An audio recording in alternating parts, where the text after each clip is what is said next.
I know that I am not the most successful business owner out there. I also know that I'm not proficient at marketing, but I also deeply understand the struggles of somebody who feels like they're just not made for any of this, but push through regardless of that.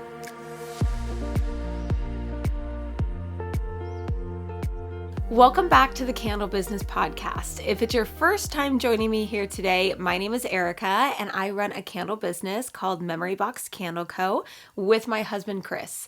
We also have a wonderfully adorable little 18-month-old and we are just doing the best we can through life. And I share on this podcast my thoughts and my advice as I've gone through these past almost 5 years in this candle business. And today's video, I really wanted to dive into the reasons on why we didn't actually turn a profit overall in the first 4 years in business. It wasn't until last year in 2024 that we were actually in the black overall for the year. In today's episode, I'm going to be diving into 3 main reasons on why I think that I didn't turn an overall profit. Essentially, the 3 mistakes I made that led to me not turning a profit in those 4 years. And I'm going to be breaking those down so that you don't have to make those same mistakes. And to be quite honest, when I look back at the beginning of my business till now, I am simultaneously proud of myself with where I am and the growth that I've made throughout this point, but I can't help but be a little bit self-conscious with the fact that I didn't turn an overall profit until my 5th year in business, essentially. So it was all of 2020, 2021, 2022, and 2023 that overall we did not turn a profit in the business. And then it wasn't until 2024 that I realized that we did. And I know I'm simultaneously saying I and we, but that's because Chris joined the business with me in late 2022, early 2023. So he has been with me about half of this journey. But overall, it is and was my doing in my business decisions or lack thereof that led to us not getting an overall profit in those 4 years. If you're a beginner and you're wanting to start your own candle business, I can understand how reading this title and hearing what I'm talking about not turning a profit for the first 4 years, can be massively defeating and disappointing and maybe upsetting and discouraging and all of the words that you can think about. And I just hope that you take a moment and really just kind of let me get through what I'm going to be sharing in today's episode and make it to the end of the episode. I want you to listen all the way through because my hope is that you will leave this episode feeling encouraged instead of discouraged, despite the topic of today's video being more on the negative side, if you will. But what I'm trying to do here is turn my negative into your positive. So let me explain a little bit further of my journey a little bit before we get into the 3 reasons why I feel like I didn't turn a profit in the first 4 years. And that is the fact that I know myself and I know that I am a very slow learner. I've always been a very slow learner. And I know I've shared that before with you guys. And it really just takes me a long time to get things. I want to say there is, trying to understand something and then there's really getting it. It's when it clicks that you really start to understand it. And that's when you can implement it. And that's how I feel that I have felt about my business since the beginning. Marketing and trying to figure out how to grow and how to make sales, that was always something that I feel like I kind of understood. And I would hear people talk about all these different things that you could do to market your business, but nothing really clicked for me until about, I would say, maybe 8 to 12 months ago. And I know that sounds insane considering how long I've been in business, but I do feel like it has taken me personally a really long time to understand how to implement different strategies for growing my business into my business. It's just taken me a very long time. So that is kind of my take on it, my personal experience. So it doesn't have to be your personal experience. Plus, when I got started, there was not a lot of candle business information out there. There were some candle making videos, some candle business videos, but there wasn't a lot. So I just kind of felt like I was just kind of doing it on my own and just kind of winging it along the way. And for those of you that have already started the process of starting your candle business, or maybe you've already launched and you're trying to grow, you know the overwhelm that comes with it. You know kind of the crippling, anxious, overwhelmed feeling that you have no idea what you're doing. And that is exactly how I felt in the beginning. I realize that after all this time, I wanted so badly to be a natural born entrepreneur, but I don't think that I am. I truly do not think that I am, but I do think that I am a natural born learner. I think that I seek out information, and that no matter how long it takes me to use that information and implement it, I eventually do. And it's the continuous overcoming obstacles. I mean, I'm still here, still in business, and now my husband, Chris, is with me, and he has since about the end of 2022, beginning of 2023. He has kind of taken over all of the production side of things. But that is kind of how I'm basing all of this, is that just know that even though I had a slow start, I feel like I've had a slow start, to be honest. Even though I've been here on YouTube, don't let that kind of cloud your judgment of me or anything like that. I am just a girl who really wanted to start a candle business and have been trying to figure it out along the way. And it hasn't been until recently that everything has kind of clicked for me. So now let's get into the 3 major reasons that I have kind of decided on why I didn't turn a profit in those first 4 years. So the first one is a big one, and that is I took too long to take action on my goals. So I've always had very big goals, very big dreams, very big aspirations, all of that. I have a ton of things going on in my head at once and so many things that I want to do. But I overthink and I overthink and I overthink, and I want it to be perfect, and I have a fear of failure if I try it.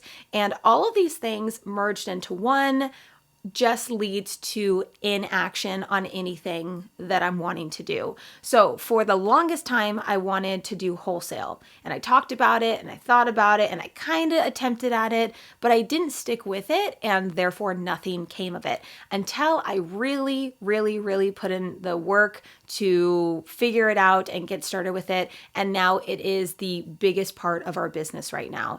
So the reason on why I put this at number 1 is because I do think that no matter the situation, no matter what you're wanting to do, you will never actually get something done unless you take the steps and the action to make it happen.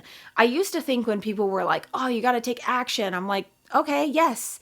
Like, I feel like it's very vague, but when you think about it in terms of wanting to start a candle business, the action part is doing it, is figuring out what needs to be done, figuring out all of the different components of getting that business off the ground. It's finishing up the testing on your candles if you're putting that off. It's actually doing the thing that you're wanting to do instead of thinking about the thing that you want to do. So I know that if I would have taken action on things sooner, or within a shorter time period of when I first thought of that goal or that, aspiration that I wanted for my business, then I would have made a lot more sales earlier on than I did.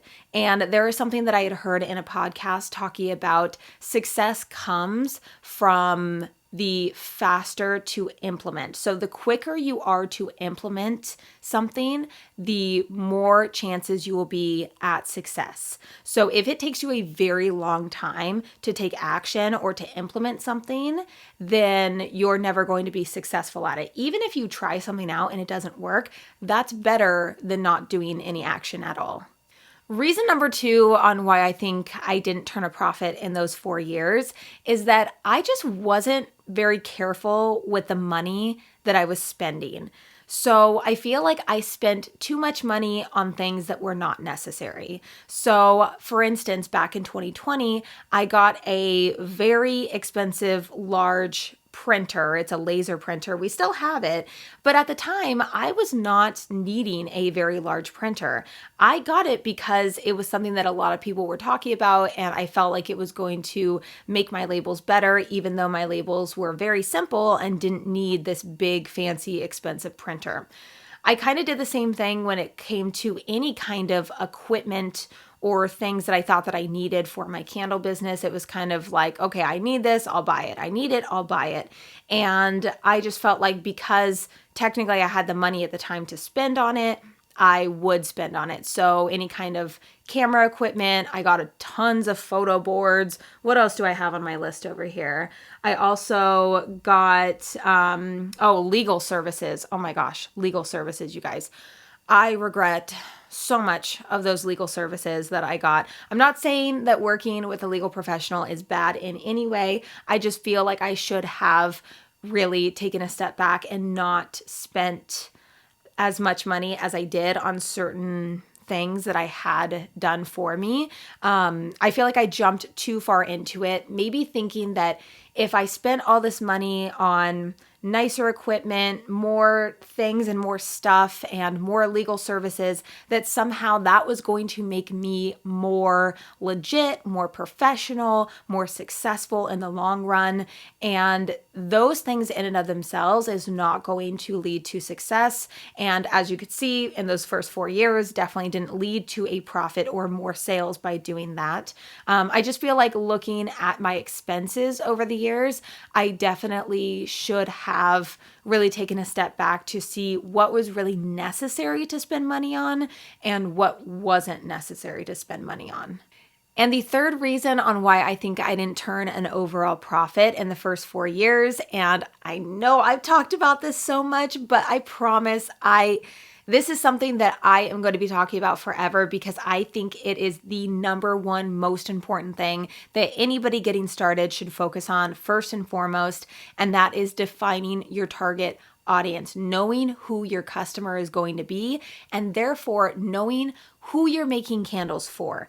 I had no idea who I was making candles for in the beginning. I mean, raise your hand if you thought or think that your target market is people who like candles. That was me, and that was what I thought in the very beginning because I thought, hey, candles are so universally loved. Everybody likes candles. So I'm just going to make candles. I'm going to have them connected with me, be able to share my stories. People love stories, and therefore, people will want to buy my candles. And yes, that did work a little bit. I mean, people did enjoy the stories. People liked the look of the candles. I had a lot of compliments throughout the years. I really did. I mean, a lot of people did really like my candles. But I feel like because I didn't actually know who I was making candles for, after a while, I found myself just looking at my candles and thinking, I don't know what to do with this anymore. So that's why I did my rebrand, because I felt like when I was trying to expand into wholesale and the look of the candle labels to me with my other collection, my nostalgia collection, I felt like because it was so connected to me that I was almost making candles for myself. That was my target market was, I'm making candles for myself because all of these are connected to my own memories.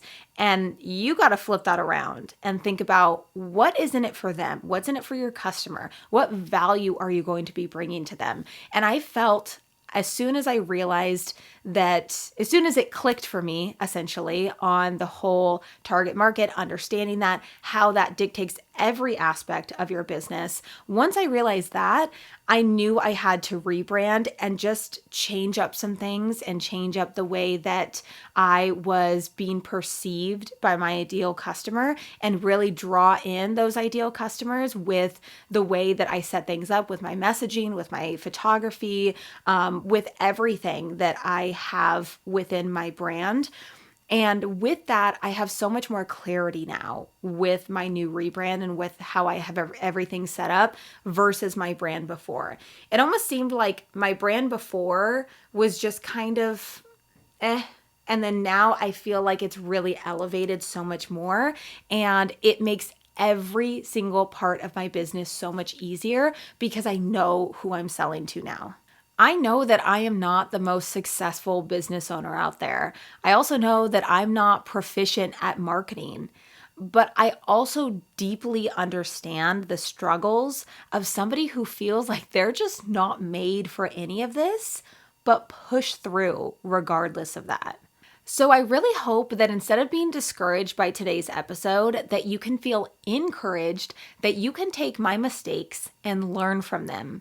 Imagine, I wish that I could go back in time and tell all of these things to my previous self, because I was in a situation where I was just kind of winging it, trying it out, just kind of having fun starting up this candle business. And just know at any point, whether you're a beginner, whether you've been running your business for years, you can pivot, you can change, and you can reevaluate your own business and start making the steps that you need to make in order to see more success in your business. As always, thank you so much for hanging out with me today. If you're watching here on YouTube, then you may have realized you saw my face today. It is not candle making content. To be honest, what I find really funny is the fact that Chris is now making all the candles, and he sees how much extra work you have to kind of put in when you film making candles. So my apologies that on some of the more recent podcast episodes, you've seen kind of more recycled candle making content, but any kind of content of candle making I think is fun to watch regardless. But I thought I would maybe do a face recording of today's podcast episode. But anyways, I really hope that you got some value out of today's video. Make sure that you leave a comment here on YouTube letting me know what you thought about today's video. Or if you're watching on Apple Podcasts or Spotify, if you could take a moment and leave a review, I would absolutely love that and really appreciate it if you're getting value from this podcast. But with that, I will see you in the next one.